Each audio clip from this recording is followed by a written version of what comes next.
Hello mga bata! Welcome sa ating Kids Bible Stories. Ngayon, maganda at nagpapatuloy tayo sa Panginoon. At marami tayong matututunang magaganda at maayos na kwento. Pero bago yon, handa na ba kayong makinig at matuto ng panibagong kwento? Isang malakas na oh yes nga? Okay, mukhang handang-handa na kayo. Pero bago yon, mag-action song muna tayo. Maituturo ako sa inyong panibagong action song. Alam nyo ba yung I have decided to follow Jesus. I have decided to follow Jesus. I have decided to follow Jesus. No turning back, no turning back. Okay, tuloy-tuloy na yun ha. Ready? Sing! Decided to follow Jesus. I have decided to follow Jesus. I have decided to follow Jesus. No turning back, no turning back. The cross before me, the world behind me, the cross before me, the world behind me, the cross before me. No turning back, no turning back. Don't not go with me, still I will follow.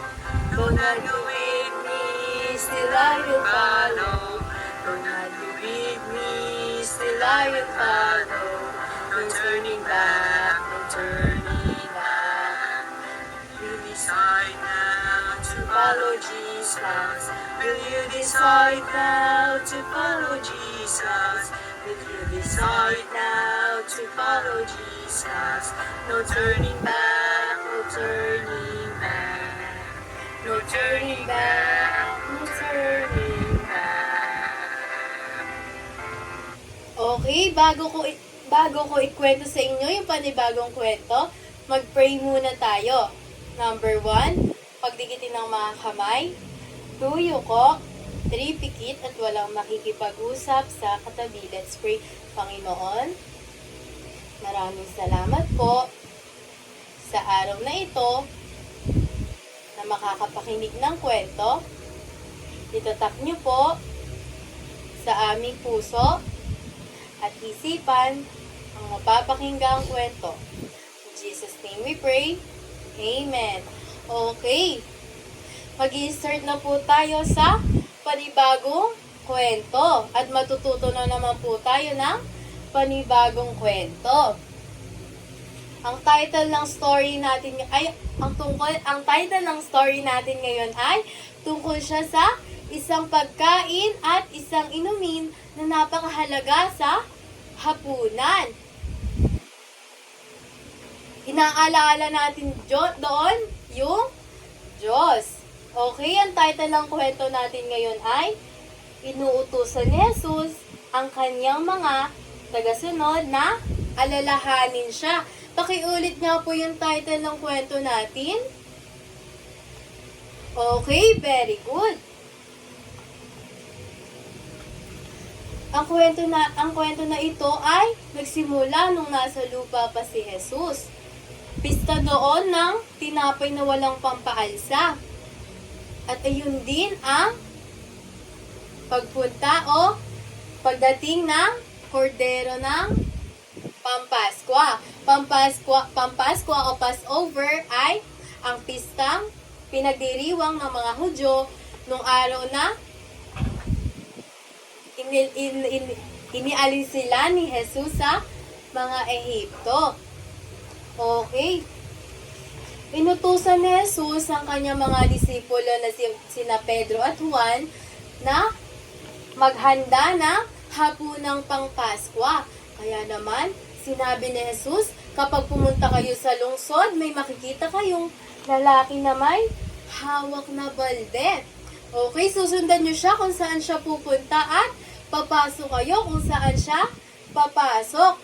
At tanungin nyo sa may-ari ng bahay at sabihin, ang sabi po ng guro, saan ang silid ko at silid ng aking mga disipulo, kung alin ang silid na gagamitin namin para sa hapunang pangpaskwa. Okay, nung oras na po para maghapunan, si Jesus at ang kanyang mga disipulo ay umupo na sa mesa at nag-umpisa ng maghapunan. Si Jesus po ay dumampot ng isang tinapay at ipinagpasalamat ito sa Diyos. At pinagpiraso-piraso ito at binigay sa kanyang mga disipulo. At sinabing, ito ang aking katawan. Gawin niyo ito sa pagpaalala sa akin. Pagkatapos nila maghapunan, dinampot naman ni Jesus ang inumin. At ibinigay niya ito sa kanyang mga disipulo. At sinabing, ito ang inumin ng bagong kasunduan ng Diyos at nagpapatibay ng aking dugo na ibinugo sa inyo. At pagkatapos nun, si Jesus ay idinakip. Kinuha siya ng mga tao, kinabukasan, pinako siya sa krus. Okay, di ba nakita po natin, yung ng simpleng tinapay lang at inumin ay napakahalaga pala nun. Naaalala natin ang pagkamatay ni Jesus at pagkapako niya sa krus para pagbayaran yung ating mga kasalanan. Kung hindi po pinagbayaran ni Jesus ang ating mga kasalanan ay maaaring mapunta tayo sa impyerno. Okay, magbigay nga po kayo ng kasalanang nagagawa ng tao sa isang araw. Okay, pagmumura. Ano pa po? Pakikipag-away. Di ba marami po tayong nagagawang kasalanan sa isang araw? Nabibilang pa po ba natin yon?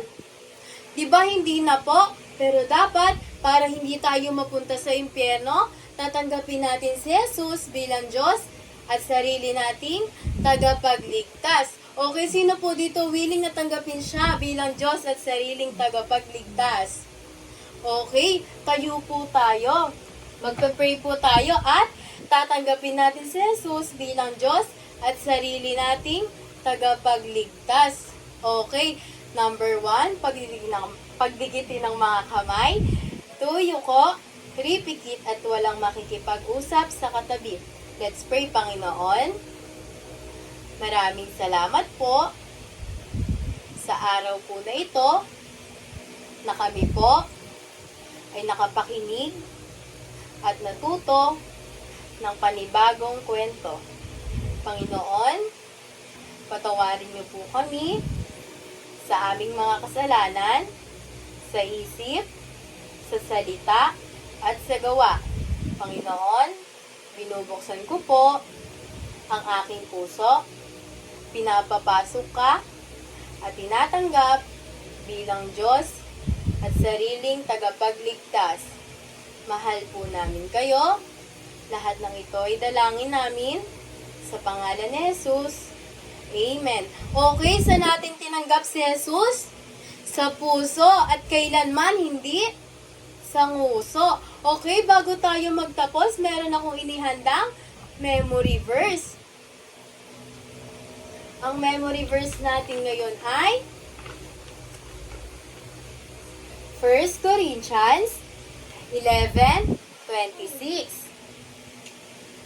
For us then, as ye eat this bread and drink this cup, ye do show the Lord's death till He come. Ang ibig sabihin po nito is, yung simpleng pagkain at inumin po ay sumisimbolo po siya ng katawan at dugo ni Jesus hanggang siya ay muling mabuhay.